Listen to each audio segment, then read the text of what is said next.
It's time to go! Hi guys, it's Andy from Mancityfantv and welcome to this preview for Saturday's FA Cup semi-final at Wembley, 7:45 kickoff versus Arsenal. And because it's Arsenal, what we've done is invite Terry from Claude and the Bandsters on. So how are you, buddy? I'm all right, thank you very much. Been a couple of hard days over the last couple of days, but no, the result last night has obviously cheered us up a little bit. I'm sure we'll get into that in a minute, but no, I'm really good, thank you, Andy, and thank you and to all your fans for letting me come on this channel. You're more than welcome. Well, we've worked with you a couple of times in the last couple of months. Anyway, how's the channel doing? Before I sort of ask my first question, the channel is doing really well. I mean, realistically, we've only been going for like 2 to 3 months since we're collaborated with Claude. Obviously, you can see we've got the merchandise now with the caps and the hats going. We've got membership going on our YouTube channel now. We've got our intro website up and running, so everything's going in the right direction. To be honest, yeah. Andy. I was watching your live watch along last night and made a few comments and saw you've got nearly 22,000 followers already in a couple of months. So that's amazing.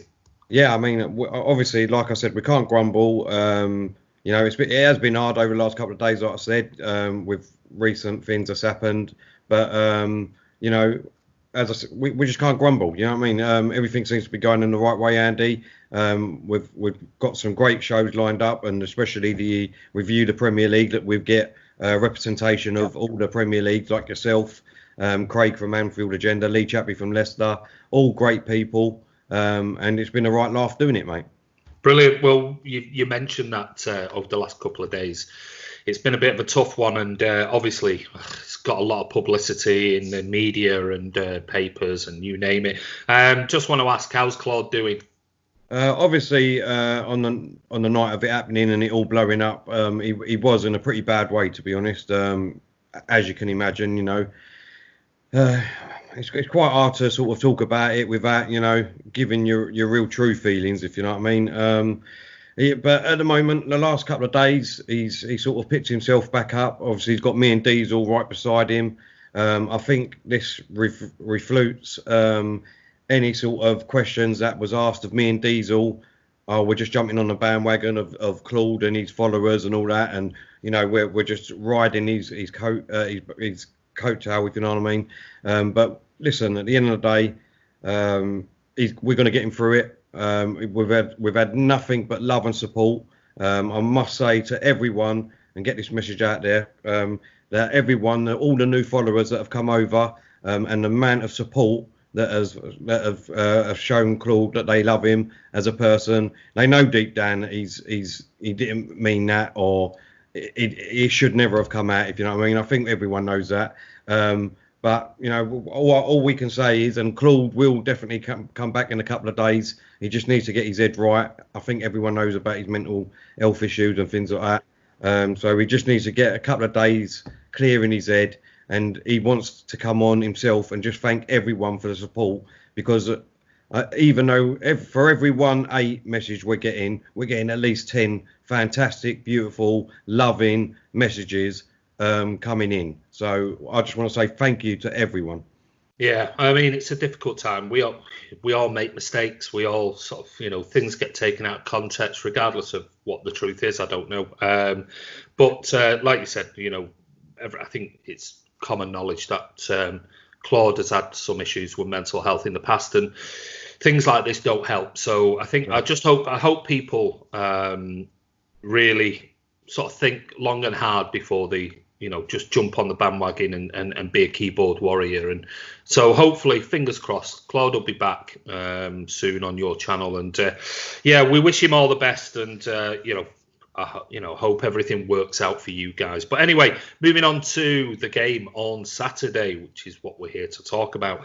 Well, last night you played Liverpool, and I think every single Man City fan was thinking, please do us a favour. And obviously with Mikel Arteta being there, a brilliant performance, a great result for you, 2-1. Stop them. having the possibility of becoming Centurions, which is our record. So, what were your thoughts on last night's game? I mean, first of all, I think I'm in the same boat as every other fan out there. You know, I did not see that result coming. I predicted that we would probably lose 3-0, 3-1. So I was shocked as anybody. I mean, you know, to go 94 minutes without our defence making a mistake, I think it's an absolute brilliant achievement, to be honest, especially with David Luiz in our defence. But look, I mean, you know, I'm a big fan of Arteta. I think we're going to get into that in a minute, and I'll explain my thoughts behind Arteta. Yes. I know people will probably say that Liverpool's already won the title. They're probably on the beach already, if you know what I mean. Their mind ain't set there. They ain't playing out their proper 11 and things like that. But I always say you can only play the team that's in front of you. And there was 11 players out on that pitch that are fantastic in their own right. Virgil van Dijk, I think, had a poor game last night. He made a couple of mistakes. So did Alisson in goal, which probably did gift us a good couple of goals. But look, you can only do what you can do on the pitch. I think we played defensively very good last night. I mean, we wasn't brilliant, you know what I mean, but we got the job done. And like most people say, sometimes it's not about the performance, it's about the result. So we won 2-1, and that's all you can ask for, Andy. Absolutely. Yeah, it's of all, I mean, it was sort of written in the stars, wasn't it? The team that stopped Liverpool getting 100 points was managed by ex-Man City coach Mikel Arteta. So, I mean, the memes that were going around last night with, you know, fist pumping Pep and Arteta and elbowing and all that type was brilliant, absolutely brilliant. So I just want to thank Arsenal for doing it for us, and it couldn't have been a better team in the Premier League to stop doing it, especially with Arteta, because we still love Arteta, and a lot of City fans think maybe one day he might come back and manage after Pep. But anyway, that leads me on to my next question, which is about Arteta, which is, how's he doing? I mean, I know he's only been there for a short period, and you've had some in and out results, but I think sometimes some of your players haven't been great. But how, from your perspective as a big Arsenal fan, how has Mikel done? Look, for me, I am a big Mikel Arteta fan. I wasn't his greatest fan as a player. I think he was, you know, a good player. Don't get me wrong. I thought we'd done very well for Arsenal. To be honest, he wasn't one of our greatest players. Don't get me wrong, but you could, I don't know, you could tell in him that he would be a good manager in my eyes. I think he's got a good footballing brain. Arsene Wenger said, you know what I mean, when he retires from football, he will be a great manager. Pep himself, after being under him for 3 years, he said that he's going to be a great manager. You know, when you see the facts like Sterling used to come out on Twitter and Instagram and say, look, when I left Liverpool, I was a rough diamond, but it's all because of Arteta, the player I am now. It's not all down to Pep. It's down to the way Arteta trains us as an assistant manager and things like that. And I think that's brilliant. Do you know what I mean? And that's what I've sort of gone into, if you know what I mean. I believe in that.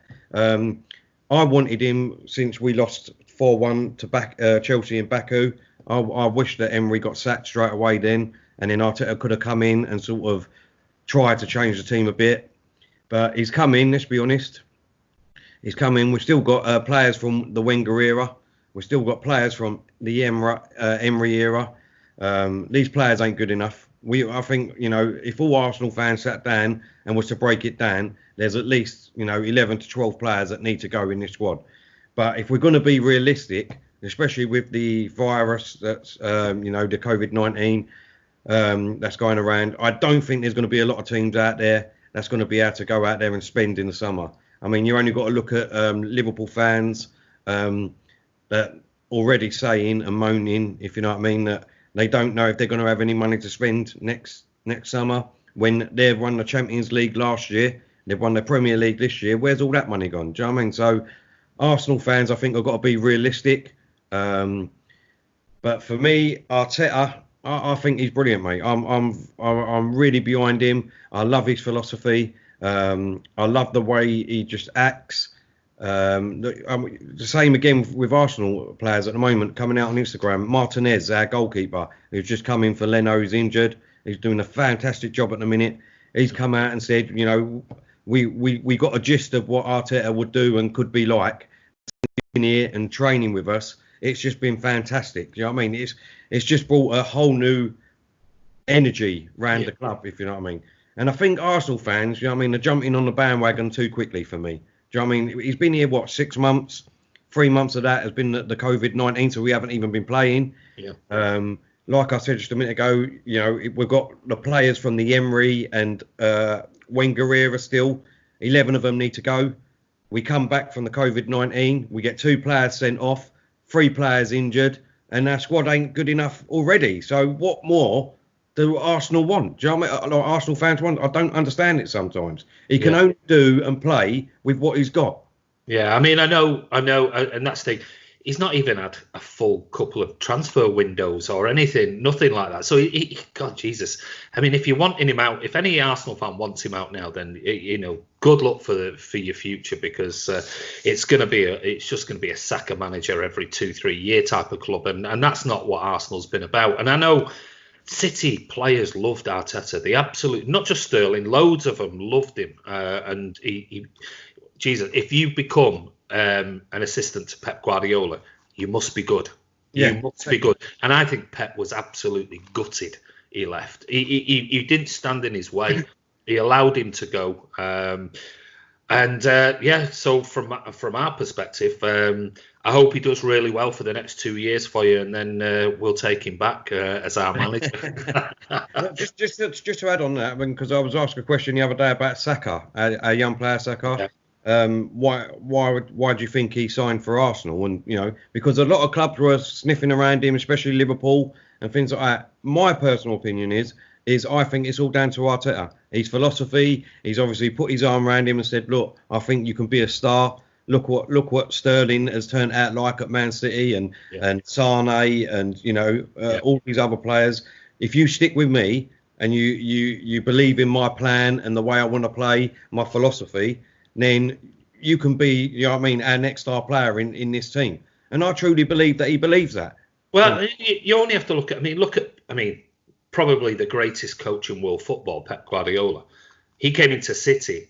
We needed to get rid of 6-7 players. The age of the squad was ridiculous, but he didn't. He went, right, we'll give it a year, we'll see what it's like. I'll try and implement my philosophy throughout the team. And that first season wasn't a great season for us under Pep, but the second season, and that was giving the best coach in world football a year to implement his whole philosophy, training ethos, creating a culture, energy around the club, that type of thing. And then, you know the story from then on in. It's just been trophy after trophy after trophy. So without a shadow of doubt, you've got to give Arteta at least 18 months to 2 years.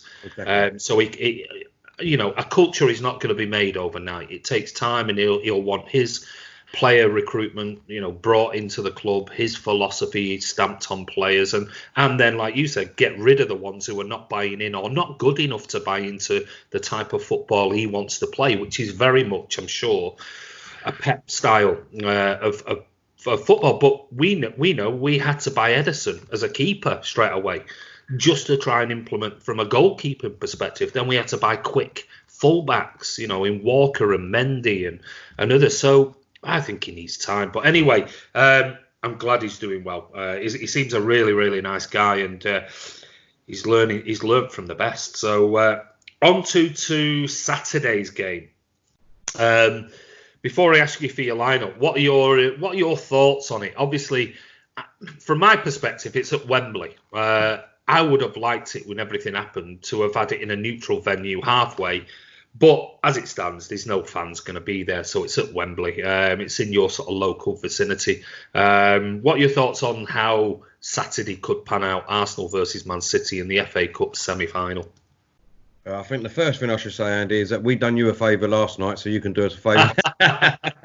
Ooh, I don't know about that. All that elbow touching and fist pumping. Yeah. We could be back-to-back FA Cup winners as well as the League Cup winners, so I don't think Pep will do any favours. No, I mean, in all seriousness, I mean, look, yous are miles apart from us at the moment. Do you know what I mean? You've got a fantastic squad, fantastic manager, fantastic 11 to start off with. And if we're being truthful, it could easily be 4-5-0. Do you know what I mean? It could, as soon as your first goal goes in, if you score, if you know what I mean, then unfortunately I think our heads might go down, and we could see a few goals.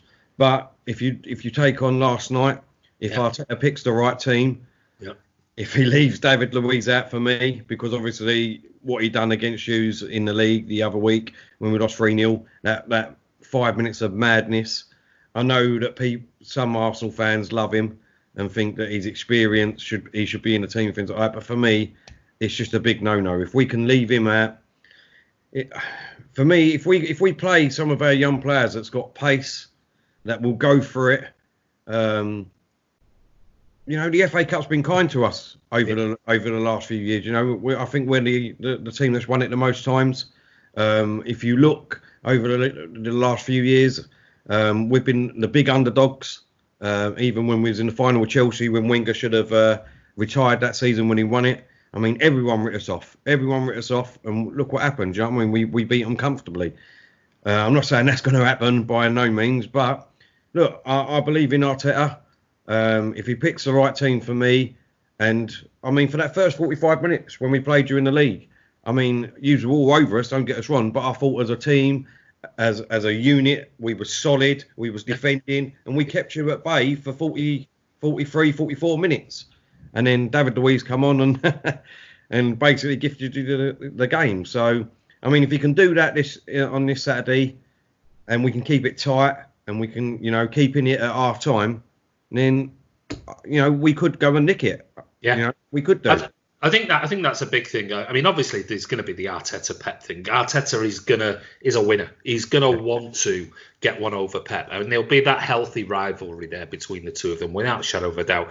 And if we were coming up against any other team, I'd probably be a bit more confident. But I'm thinking, Arteta. I know the Premier League game was a bit after the Luiz thing. It sort of everything fell apart for you, but. I think he'll have a plan for City, and I agree with you. I think he'll want to be as solid as possible and not concede early, because if you do against City, all right, last night it was 2-1 against Bournemouth, but we did really have a second string team out. Normally, if you concede early, City tend to get another goal quickly, and then before you know it, the game's sort of done and dusted. But I think he'll settle. Just solid, absolute solid. Keep everyone's attention 100%. Don't let City get behind the back of you, and then see what the second half brings. But it's gonna be interesting. It's fascinating. Must admit, every time I've been to Wembley versus Arsenal, it's tends to have been a pretty easy ride lately. But I don't see that for this weekend, though. I do think Pep will play his strongest team. I think he was resting players and bringing players on and off last night for that game on Saturday. But anyway, give me your lineup then. Go through your lineup. I'll give you my lineup from us. Who do you think Arteta will play? Okay, just before I say that, it's quite interesting because we haven't beat you in 7 games now in all competition. The last time that we beat you was in the FA Cup, 2-1. Yeah. So, and I would love to see that scoreline again. So I did predict that last night. I just thought, I don't know. There's just a feeling that I've got in me. Well, I think we're going to do predictions after. Right. So team line, for me, obviously, it's going to have to be Martinez in goal at the moment. He's been brilliant since Leno has gone out injured. And the thing is, you've got 2 good keepers now. Yeah, exactly. You've notoriously always had pretty decent keepers. Now you've 2 really, really decent keepers. I mean, since he's come in, honestly, he's been fantastic. And, I mean, there's a bit of a battle going on with the Arsenal fans at the moment. Half of them saying that Leno should come straight back in the team because he's number 1. but I'm not in that camp. I think Martinez has done absolutely brilliant. Leno has been out injured, and you say to these players when they come in that show me why I should pick you as number one, and he's done that for me at the minute. Do you know what I mean? I can't see why he should be taken back out when Leno comes back in. To be honest, I like how tall he is. He seems to feel the goal out a lot more, and his distribution when he gets the ball straight away to get straight back out on the attack is fantastic. So, unfortunately, for me, I think Leno needs to, and it's good to have competition, isn't it, Andy? Let's be honest. Absolutely. You know what I mean? So he should be on the bench and waiting for that mistake by Martinez now to get back in the team. Well, I mean, but certainly when it comes to cup competitions in the past, I don't think it'll happen this weekend, but Pep has notoriously played Bravo in the cup competitions, and even though some City fans don't like Bravo, I've never had a problem with him whatsoever. He made a few ricks early on in his career. Listen, he's won us League Cups, he's won us FA Cups in penalty shootouts and everything. He's never done anything wrong in any of the big cup competitions, and Pep notoriously left Edison for the Premier League and Champions League and gave Bravo the cup competition. So it's massively healthy to have competition. You don't want a player guaranteed to be in the team. It'll make Leno up his game, which is exactly what you want. Yeah, no, exactly. So I'd have Martinez in goal. I'd go a back four because I've always said I don't like a back five. I've never have. I think that just puts too much pressure on your defence and you start playing defensively. I know I'm not about that. For me, it's all about if the best way of defending is by attacking. You know what I mean? Because if the ball's down the other end, you don't need to defend. It's not rocket science. So, but for me, I'll go back four. I'll go Tierney, who's been fantastic since he's come back from injury. Definitely a future captain for Arsenal. I'd love to see him captain. He's been brilliant since he's come back. So Tierney left back. I'd have Olding, who I really do rate and like.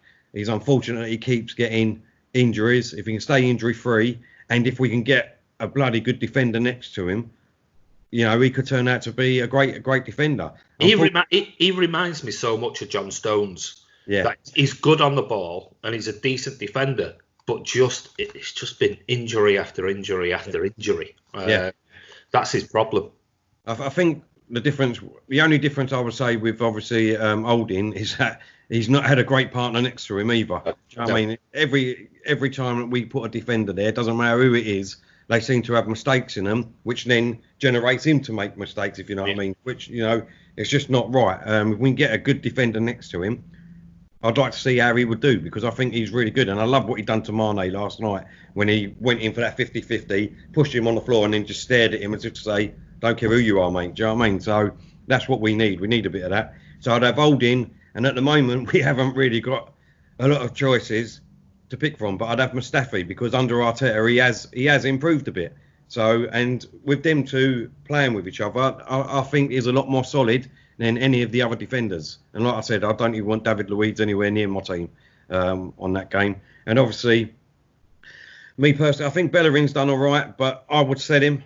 To be honest, I think he's been at the club, too long now. I think, it would be better for him to go and have a new challenge and us to have a new challenge. That's just my own personal thought. I personally like Maitland-Niles. There's been a lot of rumours at the moment saying that I don't think he's going to stay at the club, but I think Arteta could make him into a brilliant player. He has got a chip on his shoulder that needs to be knocked off his shoulders, because he had a bit of an attitude under Emery, but for me, I didn't like Emery, so I'll give the players a pass. But I think that Arteta, if he can get hold of him and say to him, look, make this place your own and you can be here for years, basically, because he's got the pace, he's got the strength, he can get up and down them wins. I think he could be a great player for us. So I would have Maitland-Niles at right back. In the middle, I'm not a huge Xhaka fan. I've never have been. He's been at our club now for 4 or 5 years. I never see what any manager sees in him, to be honest. What he done when he threw the captain armband and swore at all the fans, I never forgive him for that. I mean, yes, he has improved a little bit under Arteta, but for me, he still needs to be gone. So I wouldn't play him. I like Torreira. I think if we can get someone next to him that's really good, like a Partey, I think it'd be fantastic, and he will be fantastic. So I'd play Torreira and Ceballos in the middle. Ceballos has been absolutely immense. I mean, are they not? Say, is it around £21 million you have to pay for him? Apparently, 22 million pound is sort of. I mean, if that is the price, then we should go out and just get him. Do you know what I mean? In this day and age, it's peanuts. Exactly. And since come back from the COVID-19 under Arteta again, he's been an absolutely different player. Do you know what I mean? Absolutely. What he's been doing, I think he's been fantastic in the game so far. So yeah, I'd have Torreira and Ceballos in the middle. And then I'd have Aubameyang out on the left wing.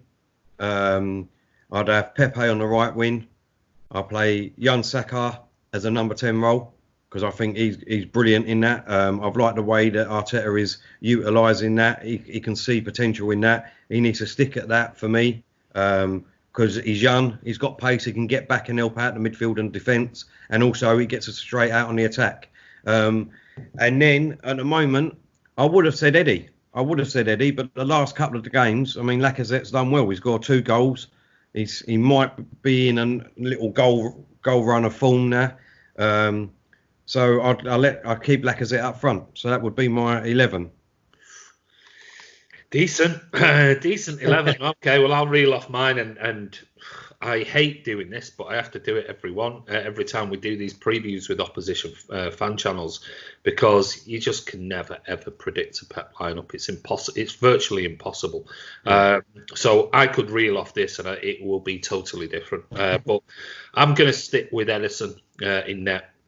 I think Walker right back, Mendy left back, Laporte will be back. He wasn't playing last night. Laporte will be back. And then the other partnership, it could be Otamendi, but I've got a feeling he'll stick with the young kid Garcia for some reason. I just think he will, because I think Garcia plays a lot better with Laporte.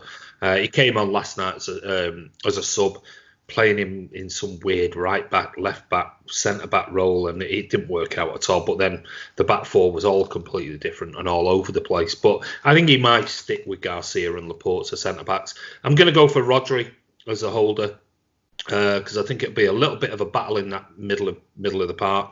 And this is where I think I'm going to go slightly different. I'm going to go with almost like a 4-1-3-2 or a 4-1-4-1 or something like that. I think he'll do something different. And I'm going to go with Sterling on the right, KDB, and I think he'll stick with Gundogan. I think he'll drop David Silva, even though David Silva seems to love playing against Arsenal. And Foden on the left-hand side with Jesus up front.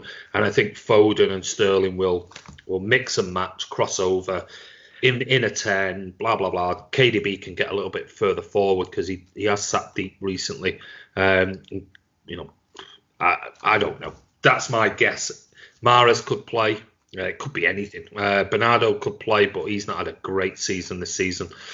So that's just my guess, but I'll be probably totally wrong on that one. So I think but either way, I think it'll be a strong 11. It'll be the strongest possible 11 that he picks for trying to set up against Arsenal, in my opinion. Yeah, I totally agree with you. Well, I mean, the one thing we have got that I don't think any other team in the Premier League so far, though I think Chelsea next season might be a bit different, and maybe United, is our, strength in depth. We've made some crap signings over the last few years, but we've made some really good second string signings, and we can almost play two different 11s. Though I think it'll be better next season when we get rid of some of the players that need to go and bring in 3, maybe 4 new signings that'll just make us give us another 10%, 20% strength in our first 11, which will then mean we've got another 30% strength in the squad. So that's my lineup. But anyway, to finish off my side of it, the score prediction. What are you going for? I think I heard you say earlier. Look, I'm going to give you 2 sort of score lines, because obviously I don't know what sort of side we are going to put out. I mean, that's the side that I said is the side that I would love to put out, and Arteta would go for. I still think he'd go for a back 5, and like he has done, and maybe try and be solid and hold out the game. And like I said, it's just It's just if we can go another 95 minutes without making a mistake. If we can do that, then we've got half a chance of trying to get a result, Andy. In my opinion, if we do make a mistake at the back, then it could be 3-4-0 to use. To be honest, but if we hold, like I said, if we be solid at the back, we don't make any mistakes whatsoever. We defend as a unit, play as a unit. I think that we could hold it out to half time like we did in the Premier League nearly, and possibly nick it 2-1 with a late goal. I don't know. I've just got a feeling something like that will happen. Yeah, well, that's gonna. I think that the one thing you're gonna have to do is, well, two things really. We're gonna have to defend a lot better than we did last night. But then again, we were playing a second string really. And it's how much of the ball you can have, and you've got to. I think you're gonna have to press like mad, absolute mad in that midfield, because if you allow us, I think just sitting there for 45 minutes, just defending deep, you only need. I mean, you saw last night, and you've seen previously, even a free kick, or David Silva's free kick last night. You can't. You'll be forced into making mistakes. Yeah. And City will tire you out within 45 minutes. They'll make you run all over the pitch. You need to be in City's face, winning tackles, even making fouls in the middle of the park, slowing down. If you just allow us to have the ball, we'll run you into the ground. And then second half, you guys are knackered. You might have to make some changes and things. So I think Arteta will know what he needs to do, whether you'll be able to do it. But there's always a Rick in City. There's always a Rick at the back, always. And I think if you do press and you're brave, I think you're looking at the Bournemouth game last night in the second half. If you're brave and go for it, I think there's always an opportunity to score against us, because defensively we're not brilliant. We just aren't that simple. So I'm gonna go 3-1 City. I'm gonna go tight first half. It could be 1-1 half time, but I do think if you don't press us, we'll pass you into submission, and your players will be knackered, and it'll only take a second to switch off. And if you've got David Silva coming on in the second half, he can play balls behind the back of players, and it's 1-on-1 with a keeper again. But I think it's going to be a tight game. I do agree with you. I do think with Arteta, I do think being a big occasion at Wembley, if you're up for it, it's going to be an interesting game. I think it'll be an exciting game one way or the other. But well, we'll wait and see. But have you any questions? Any questions you want to ask us, or? Yeah. I mean, obviously we spoke about earlier, and you seem to have high praise about Arteta. So, are you saying then, because this is very interesting, because obviously, if Arteta did stay and Pep did leave, would you, and do you think your fans would have been happy for Arteta to take over as Man City's manager? I'm sure, like any of those type of questions, I mean, I can't speak for City's fan base, but I can speak for the majority of people I speak to, and we interview and come on our channel and present on our channel. I think a lot of people like Arteta, and the fact that he's had nearly 3 years under Pep and knows the philosophy, he knows the players inside out. The one big problem you've got is, and you've seen that when you got rid of Wenger and brought in Emery, the players seem to hate him. Yeah. Now, it only takes the wrong kind of chemistry, and everything can be lost. You won't have players buying into a new philosophy. So if somebody came in after Pep, they'd have to have the same. And I said this on the Friday Night Social I did the other day, last week, was I think Pep will pick the next manager. I think he'll say, this is somebody who will have the same philosophy that we've got. Because remember, the philosophy is embedded in throughout the whole academy. The women's football, it's everywhere. It's Pep's philosophy. This is how we play. We play from the kids. I mean, you only have to look at videos of the academy kids at 10, 11. They play the same way, and that is the philosophy right through the club. So the transition from under 15s to under 18s to EDS level, there's no difference. They play the same way. It might not always work, but it gives them that philosophy. And I think Arteta bought into that.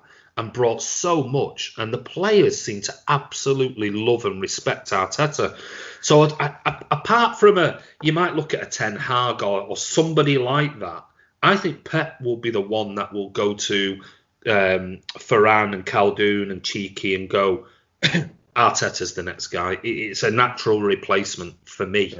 Because he knows the philosophy. He spent nearly 3 years on the training pitch with me. He knows it inside out.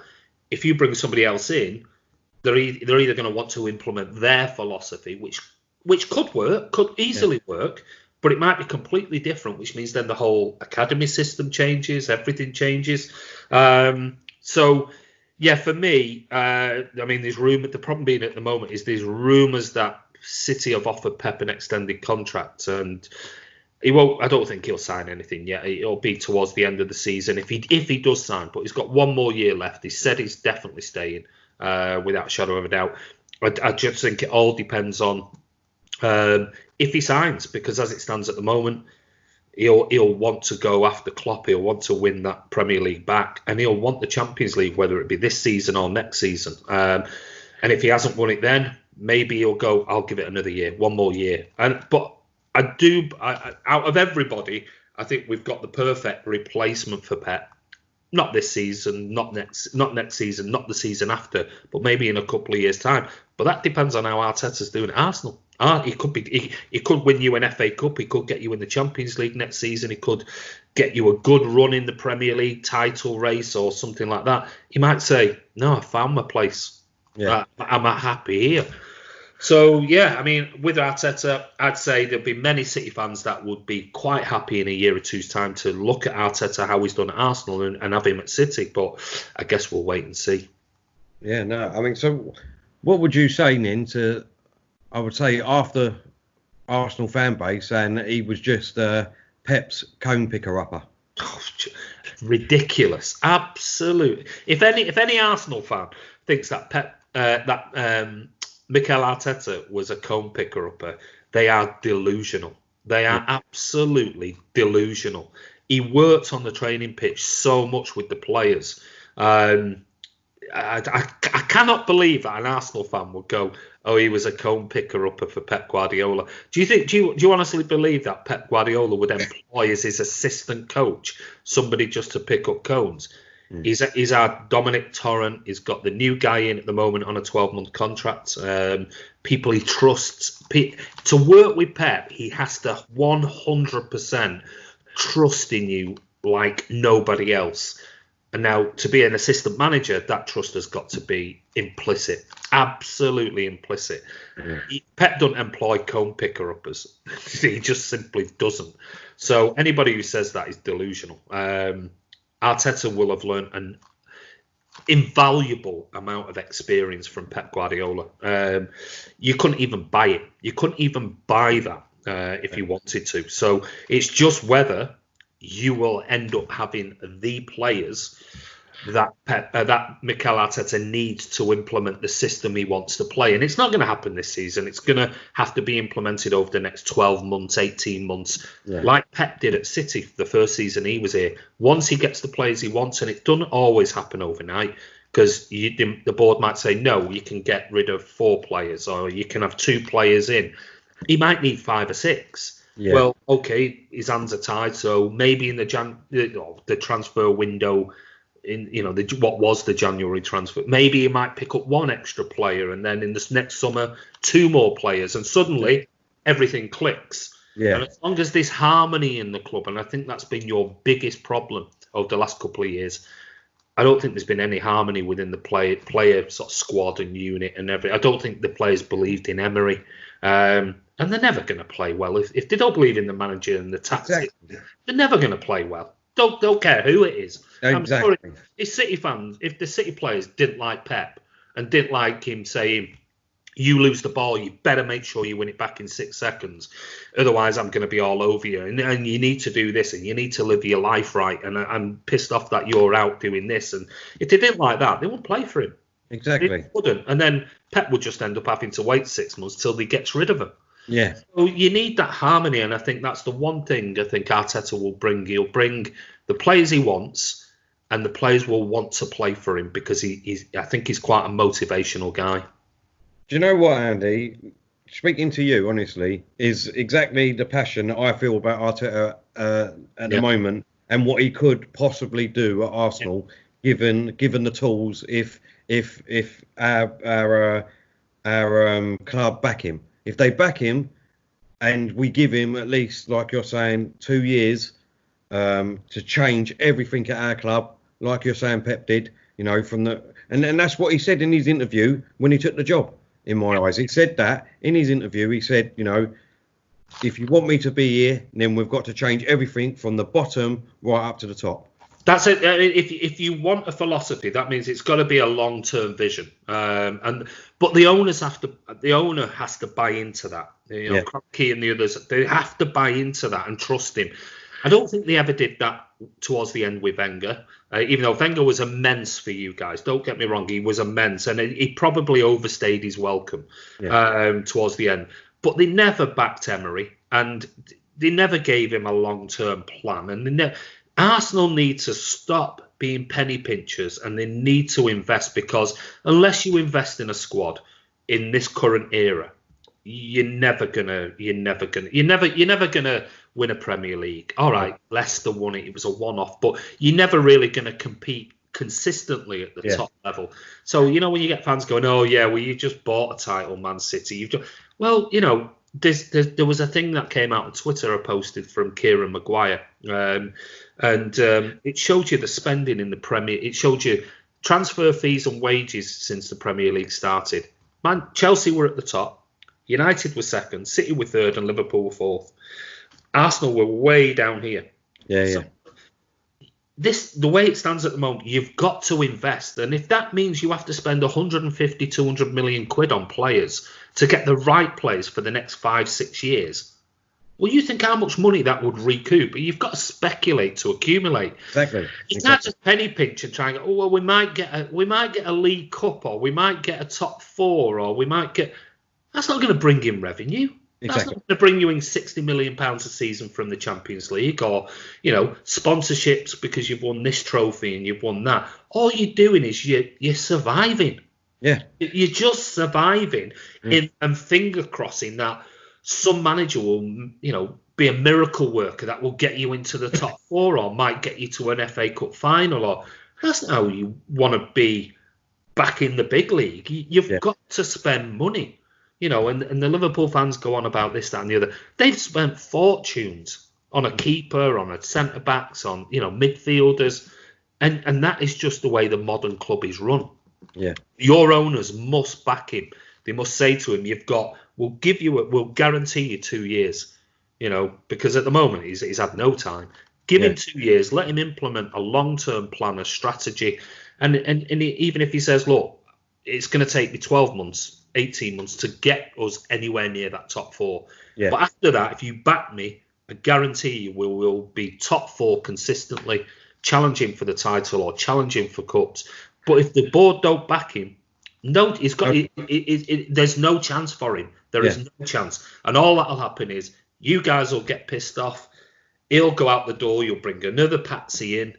The same sort of spiel will be given to him, and then 2 years he'll be out the door, and all it is a revolving. It'll just go on and on and on, and all that'll happen is you guys as fans will just get pissed off with the owners, and then the next thing is get the owners out. We want a new owner. We want this, and it's just a vicious cycle.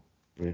Just picking up on what you said there, Andy. Obviously, you're saying that if they don't back him, there's a lot of Arsenal fans then saying, well, why did Arteta come in? Is he just a yes man? What would your feelings be on that then? Well, I don't know. I'm not on the inside at Arsenal, and I'm not friends with Mikel Arteta. Clearly, the opportunity to manage a club that he's played at was a huge thing, and I'm sure he had Pep's counsel. I'm sure he actually spoke to Pep about it, and I also would like to think, I don't know, and I might be totally wrong, I would like to think that Pep possibly said to him, it's a good club, it's a big club, these are the pitfalls, this is what you're going to have to do, you're going to need this, that and the other, but, go for it. Go for it, and this is what you need to do. And you need this money, you need players, you need this and this philosophy. I would hope, and I'm sure Pep would, because Pep absolutely respects Arteta, 100%.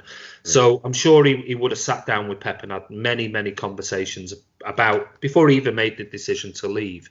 But I mean, that's me guessing. I don't know.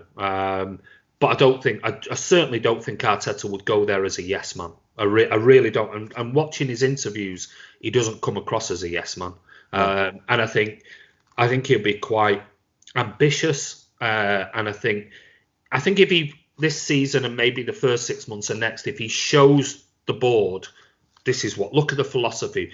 But I can't take this any further unless you invest in me, you invest in the squad. And everything else that goes with it. There's only so much, and I'm sure in his interview he probably said that anyway. The problem being is us as fans, we don't really know what's been said. We're just guessing. We're reading the John Cross, of the Mirror for Arsenal fans, and the other journalists who write this about that, who all claim to have the inside track. Nobody really knows. But I would say, is he a yes man? No way. Absolutely no way. And I think the biggest problem will be for you is that if he wants to implement a plan and the board don't back him, he'll walk. Yeah. And he can come back as Pep's number 2 like that tomorrow. Maybe that's why we've only signed this assistant coach for 12 months. Maybe, yeah. He might have gone, let's see how the next 18 months go. And if it's not working out for you, there's always a job back here as my number 2. Who knows? That's a good point. I didn't even think of that like that. And considering that you said that he's only on like a 12-month thing, then yeah, you could quite see that. I've only got one more question. Sure. Obviously, I can't go because it's on top of everyone's mind. You probably know what I'm going to say. It's about the FFP. Yep. FFP. What's your feelings on it? What's your feelings on it? Obviously, I'll let you speak first, and then I'll just have a drink. Well, a bit of a long rant there. FFP. Absolutely delighted. I mean, with the result. It's almost like City have been vindicated. One thing a caveat I will say is we're still waiting. I'm still waiting, and we're all still waiting to read the final report from CAS, because that will tell us why they overturned the ban, why they gave us a €10 million fine, all these type of things. Well, until we sort of see the full findings, we won't really know the full truth of what's been said. Because all we get, since the decision was made, all we've had is, you've still been fined. Well, that means you're guilty. And no, there were 2 charges, and those 2 charges were overturned by CAS. They were the charges against us. The €10 million fine was because City didn't cooperate fully with the CFCB, the UEFA investigation, because from very early on, City had already said to UEFA, we're not happy with the way that you're leaking information to the media about something that's supposed to be an independent investigation. And the fact that you've done this, we're trying to cooperate. You're not cooperating at all. Now, we know that UEFA had already come out and told everybody, the media, that we were going to be banned for 2 years, and the investigation hadn't even been concluded. So it was like, hold on a minute. If you're being the one that's charged, you'll go, well, I'm not helping you anymore. Piss off. Yeah. Why should I bother helping you when you're already leaking to media that we're going to be banned for 2 years and the investigation hasn't even been completed? Yeah. So City just pulled back and went, you do what you want. We're not helping you anymore. We've given you everything we possibly can. And all you're doing is making these leaks to media about what's going to happen. So we'll take it to CAS. Whatever you give us, we'll take it to CAS. And we'll get 3 independent lawyers to look over it. And that's what's happened. And the 2 charges about inflated sponsorship and things like that were put before the 3 independent lawyers, and they said that we were innocent of it. Now, there were time-barred elements of it, the time-barred elements were just ridiculous from UEFA's point of view, how their lawyers can put the charges to the CAS panel or to City and then go to CAS, when clearly they must have known that, well, this is outside the 5-year period. CAS must have looked at that, and this is the one I want to look at when the findings come out. Whether it's got asterisk, laugh out loud, LOL, when they actually read the charges that were outside of the 5-year period. Because the 3 lawyers at CAS must have looked at it going, how are you charging City when you know this is time barred? You can't bring this back in again. How are you trying to charge them? And the problem being with UEFA was they investigated it, they charged us, and they gave us a punishment. That's like the police arresting you, interviewing you, charging you, and then telling you, oh, by the way, we're going to give you 5 years in prison. No, they investigate you, they charge you, and they send it to a court of law to actually determine whether they prosecute you and whether they find you guilty and whether they give you a sentence and what that sentence is. UEFA did everything. Investigated, charged us, and gave us the full thing. So they've come out of it in a really bad light. But that was what the €10 million fine was for basically, it's like you being arrested for speeding, and they take you in and they question you, just go, no comment. And we'll take you to court then if you're not going to. Fine, no comment. I'll fight it in a court of law. Oh, by the way, you got away with the speeding, but you interfered with the investigation, so you're getting £100 fine. Okay. Yeah. And that's basically what happened. So I think we'll wait and see what the full findings, what they say, because there could be some other little bits in there that. Do I think Man City were totally innocent out of all of this and never ever did anything wrong? Probably. But do I think that they've maybe circumnavigated rules in a way? And yeah, probably. Yeah. But if you can do that, I mean, let's face it. If you're a business owner and you go to your accountant and say, make sure I pay the least amount of tax possible this year, if they can do it legally, your accountant's going to make sure that you pay the least amount of tax. Yeah. So if you can circumnavigate certain rules, the problem being is that UEFA they had it in for us. They've had it in for us for years. They didn't want they didn't want City or any other club to join that cartel. They didn't want it. They wanted it a closed shop. But it was what I thought was very interesting was yesterday there was rumours that Khaldoon Al-Mubarak, the chairman, wonderful chairman, actually contacted Ceferin at UEFA and basically sat down and said, let's clear the air. Now, he could have been really sort of right, we're going to screw UEFA, and he didn't. He approached UEFA and said, let's sit down and talk. What's all this nonsense about? You've got to stop trying to, be vindictive towards us when we've been proven we've not done any wrong that you could prove. So we'll see what happens in the future. We really will. Will FFP still exist? Yeah. Does it need a revamp? Yeah. Because one of the biggest things that, from a City fan's perspective, is, we've got an owner that wants to invest. I bet you wish you had an owner that would want to throw money into things. So you've got a business that wants to throw money into it, got zero debt. We've put a massive £1 billion project in East Manchester where we've opened schools and colleges and housing for 6,000 people. We've done everything, redeveloped a really run-down area. All at the owner's expense. Never took a penny out of the club, not a single penny. And yet FFP comes after us. Yet United and their owners can run up £700 million worth of debt and leverage debt against their club every year. Yeah. Now, hold on a minute, which is worse? An owner wanted to invest in the local community and houses and projects and whatever else and put money into a club, or somebody who's taking hundreds of millions of pounds of profit out of the club every year just so they could service their debt every year. It just doesn't make any sense. And that's what FFP was originally brought in for, to stop debt, stop massive debt, and to make sure clubs don't overspend if they haven't got the money. Now, we've seen Bury go bust, we've seen Wigan, you've seen all of these clubs and everything. Where's FFP? How's it helped them? Exactly. None whatsoever. So, well, I think to wrap up my answer is, I think we'll wait and see. I do think there'll be something in the findings that the media, the journals will pick on. they'll go, oh, see, I told you.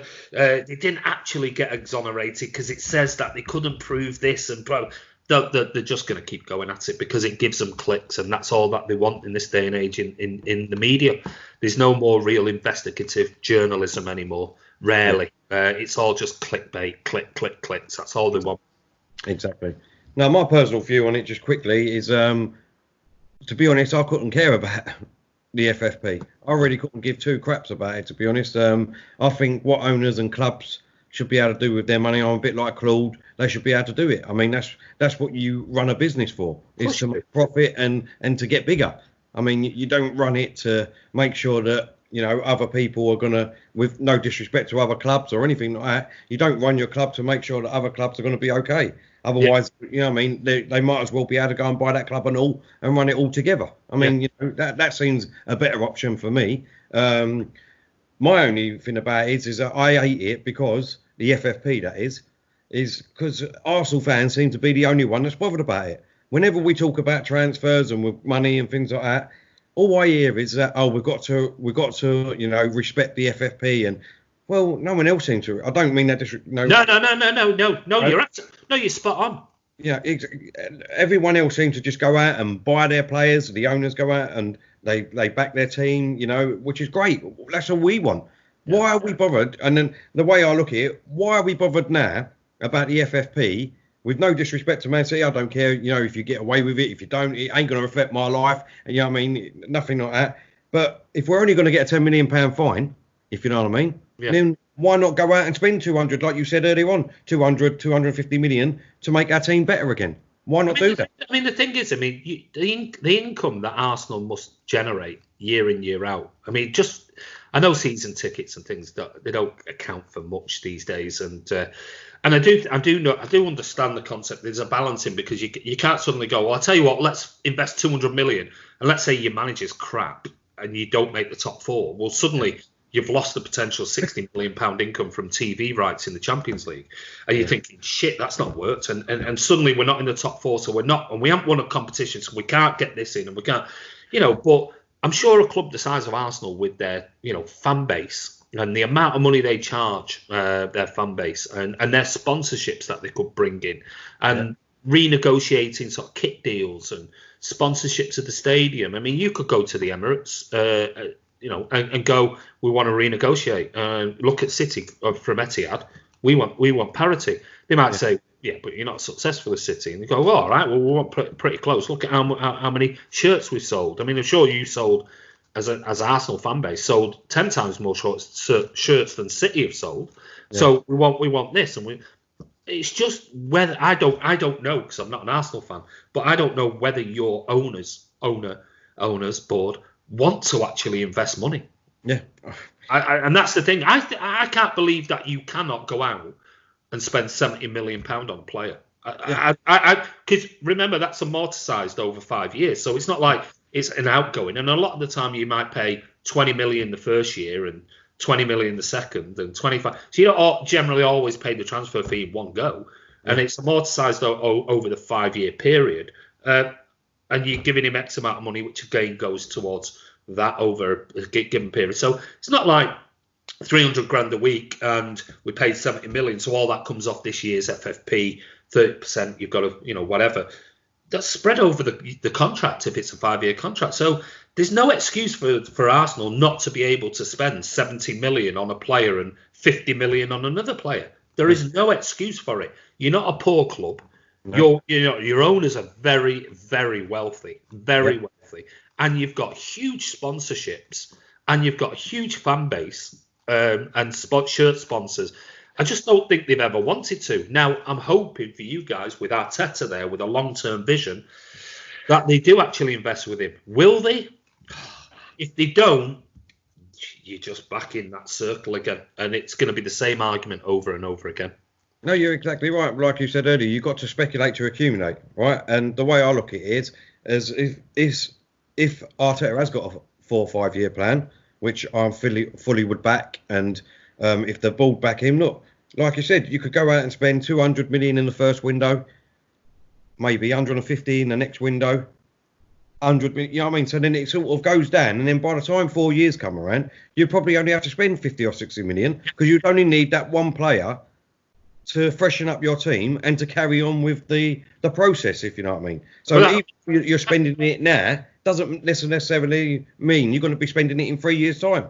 No, I mean, we you know, opposition fans give us a hard time going, oh, yeah, no, but you bought the league, you spent. We did at the beginning because we needed to. It was the only way we could reach the top four. If we didn't do that quickly, there was no chance. It couldn't have been done over. We weren't an Arsenal. Yeah. We were going from an absolute nearly going bust to a club that we want to be in the top four. We had to do it within a few years. But you look over our last sort of few transfer windows, we've hardly spent anything in comparison to others. I mean, 60 million's our biggest signing, and we got a Mahrez, a Rodri, and then, you know, we've not spent big. We've had like one player over the last couple of years.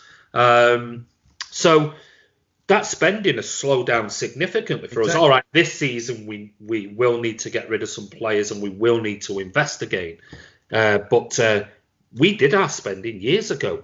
It's just been a steady, a couple of players here, a couple of players there thing. But unless you do that, or you have an amazing youth system that you can bring through, and well, that's generally never going to get you in the top four. It isn't. It might, you know, you might be competitive for 3 months or something, but long term, especially if you want to fight on four fronts as well. I just wish you all the best with Arteta. I do. I think he will be great, but he won't be great unless you board back him. No, I totally agree with you, mate. Anyway, listen, Terry, I want to say a massive, massive thank you for coming on for this preview. It's been really enjoyable. For the people watching, where can they find you?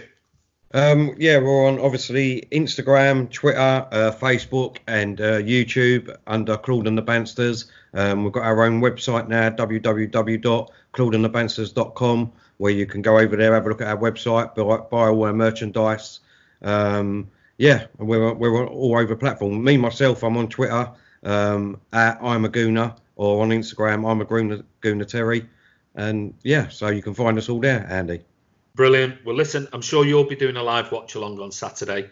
It's my turn this week. Yeah, I've got to do a live watch along, but as it goes, I might just nip out and I might just switch over to yours and, have a look what's going on and maybe send you a few messages. But anyway, listen, enjoy Saturday. Good luck, mate, and good luck for the rest of the season and next season with Mikel Arteta.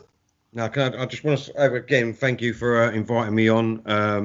And it's been an absolute pleasure. I can't believe we've been talking for an hour. It's just been so easy. It's gone so quick. And thank you very much. And obviously, good luck to you. Not that you're going to need it, hopefully. But good luck to you, Andy. And like you said, I'll exchange a couple of texts over on Saturday. Hopefully, it'll be good ones from me and bad ones from you. But there you go. Well, listen, take care. This is Andy from Mancityfantv. Don't forget to subscribe. Hit that bell icon. Make sure your notifications set to public, not private. That way, when the videos are posted every day on the channel, you'll be notified. But anyway, Terry, take care, buddy. I'll speak to you at the weekend.